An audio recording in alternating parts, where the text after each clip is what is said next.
20 నిమిషాల్లోనే మెస్సీ ఇక్కడికి చేరుకోబోతున్నాడు కాబట్టి షెడ్యూల్ ప్రకారమే అంతా జరుగుతుంది. గ్రీన్ చలాన్ వేస్తున్నారు. ఫలక్నామా ప్యాలెస్ నుంచి ఉప్పల్ స్టేడియం వరకు కూడా గ్రీన్ చలాన్లో Z+ సెక్యూరిటీతోనే మెస్సీ ఇక్కడికి రాబోతున్నాడు. మరికొద్ది సేపట్లోనే మెస్సీ ఇక్కడికి వచ్చి లోపలికి వెళ్ళిన తర్వాత మ్యాచ్ తిలకిస్తారు. మనం క్రాకర్స్ కూడా లోపల కాలుస్తున్నట్టు కనబడుతుంది. లైటింగ్ కూడా ముఖ్యంగా ఏదైతే రంగురంగుల లైటింగ్తోని ఉప్పల్ స్టేడియంని కూడా ముస్తాబ్ చేయడం జరిగింది. మొత్తం ఏదైతే లోపల కల్చరల్ ప్రోగ్రామ్స్ జరుగుతున్నాయి కాబట్టి అభిమానులంతా కూడా ఎంజాయ్ చేస్తున్నారు.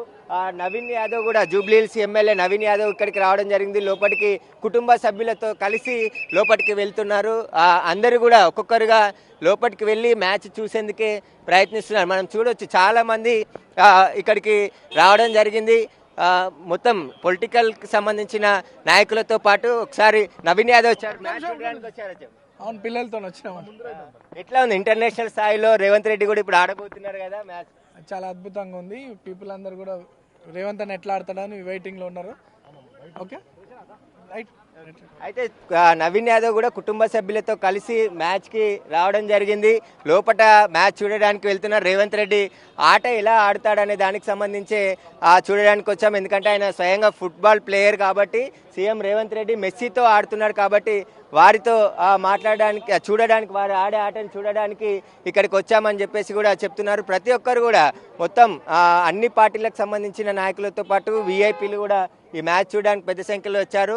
కానీ మొత్తం ఎవరైతే ఈ పాసులు ఉన్నాయో వారిని మాత్రమే అలో చేస్తున్నారు. చాలా మంది రాజకీయ నాయకులు కూడా ఇక్కడికి రావడం జరిగింది. అన్ని పార్టీలకు సంబంధించిన నాయకులందరూ కూడా ఫుట్బాల్ మ్యాచ్ ఆడడానికి రావడం జరిగింది. ఒక్కొక్కరుగా ఇక్కడికైతే స్టేడియంకి చేరుకుంటున్నారు. ప్రస్తుతం అభిమానులు కూడా పెద్ద ఎత్తున ఫుట్బాల్కి సంబంధించిన అభిమానులందరూ కూడా ఒక్కొక్కరుగా ఇక్కడ చేరుకుంటున్నారు. గేట్ నెంబర్ 1 వద్ద అయితే పోలీసులు భారీ బందోబస్తు ఏర్పాటు చేశారు. ఎక్కడ కూడా ఎలాంటి అవాంఛనీయ ఘటనలు జరగకుండా పోలీసులు భారీ బందోబస్తు ఏర్పాటు చేశారు. స్వయంగా డీజీపీ శివధర్ రెడ్డి ఇక్కడ ఉండి సెక్యూరిటీని అంతా కూడా పర్యవేక్షిస్తున్నాడు. ఎందుకంటే కోల్కతాలో జరిగినటువంటి ఇన్సిడెంట్ని దృష్టిలో పెట్టుకొని మళ్ళీ ఇక్కడ అభిమానులు కూడా లోపల ఎలాంటి గందరగోళం సృష్టించకుండా 3 అంచెల భద్రతని అక్కడ ఏర్పాటు చేయడం జరిగింది. మరికొద్ది సేపట్లోనే ఇదే గేట్ నుండి లోపలికి సీఎం రేవంత్ రెడ్డితో పాటు మెస్సీ కూడా ఇక్కడ నుంచి వెళ్తారు. మరికొద్ది సేపట్లోనే ఆల్రెడీ ఫలక్నామా ప్యాలెస్ నుంచి బయలుదేరారు కాబట్టి ఎగ్జాక్ట్గా 7 గంటలకు ఇక్కడికి చేరుకొని లోపల మ్యాచ్ ఆడబోతున్నారు. ఇప్పటికే వేల సంఖ్యలో అభిమానులు లోపలికి వెళ్ళడం జరిగింది. ఇక్కడ భారీ బందోబస్తు అయితే పోలీసులు ఏర్పాటు చేయడం జరిగింది.